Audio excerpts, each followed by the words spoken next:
மரியாதைக்குரிய அமித்ஷா அவர்கள் மதுரை வருகிறார்கள். நாங்கள் எல்லாம் மிகுந்த உற்சாகத்தோடு அந்த நிகழ்ச்சியில் கலந்து கொள்ள செல்கிறோம். மதுரை என்றாலே சங்கம் வளர்த்த தமிழ். அதனால் நாங்கள் எல்லாம் அங்கே உற்சாகம் அடைவதில் எந்தவித மாற்று கருத்து இருக்க போவதில்லை. ஆனால் திராவிட முன்னேற்ற கழகத்திற்கு தான் நாங்கள் மதுரையில் கூடுனாலே அவர்களுக்கு ஒரு அச்சம் வருகிறது. ஏனென்றால் மீனாட்சி ஆட்சி புரிவது, நாங்களெல்லாம் வணங்கும் மீனாட்சி எங்களுக்கு அருள் புரிந்து விடுவாள் என்றும், முருகன் எங்களுக்கு மதுரையில் அருள் புரிந்து விடுவார் என்றும் பயப்படுகிறார்கள்.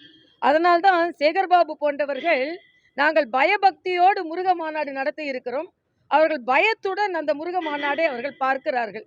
அதனால் நாங்கள் இன்று அரசியல் மாநாடாக இருந்தாலும் சரி, முருக பக்தர்கள் மாநாடாக இருந்தாலும் சரி, நாங்கள் மக்களுக்கு நல்லது செய்ய வேண்டும், நமது ஆன்மீகம் தலைக்க வேண்டும் என்பதற்காகத்தான் நாங்கள் இந்த மாநாட்டை நடத்துகிறோம்.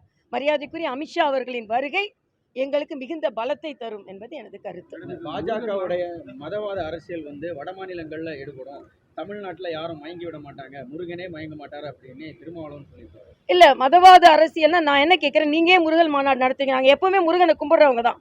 நாங்கள் எப்போவுமே முருகனை கும்பிடுபவர்கள். முருகனை கும்பிடல தப்பில்லை. ஆனால் நீங்கள் முருகனை பற்றி நம்பிக்கை இல்லைன்னு சொல்லிட்டு முருக மாநாடு நடத்துனது தான் மக்களுக்கு சந்தேகத்தை ஏற்படுத்துகிறது. அதனால் அண்ணன் திருமாவளவன் கவலைப்பட வேண்டாம். எங்களதெல்லாம் மனிதத்துவம், மதவாதம் கிடையாது, மனிதத்துவம். நேற்று கூட கன்னியாகுமரியிலேருந்து காஷ்மீர் வரைக்கும் பெருமைப்படும் அளவிற்கு பாலங்கள் திறந்து வளர்ச்சிக்காகத்தான் மோடி இருக்கிறார். அதனால் கவலைப்பட வேண்டாம். 2026 நீங்கள் ஓய்வெடுக்கலாம், எங்களுக்கு வெற்றி வரும். அதனால் எதெல்லாம் அப்புறம் பேசிக்கொள்ளலாம். முருகன் மாநாடு உத்தரப்பிரதேசம், குஜராத்ல நடத்தலாமே அப்படின்னு சொல்லிட்டு எங்க வேணாலும் நடத்தலாம். இங்க நடத்திட்டு அங்க கூட நடத்தலாம், ஒன்றும் தப்பு இல்லை. ஏன்னா எங்களுக்கு நிறைய இடத்துல நடத்த வாய்ப்பு இருக்கு. உங்களுக்கு தான் தமிழ்நாட்டை தவிர வேற எங்கேயும் நடத்த வாய்ப்பு இல்லை. எங்களுக்கு இந்தியாவில் எந்த மாநிலத்தில் வேண்டுமானாலும் நடத்துவதற்கு வாய்ப்பு இருக்கு. செய்திகளை உடனுக்குடன் தெரிந்து கொள்ள உடனே சப்ஸ்கிரைப் பண்ணுங்க.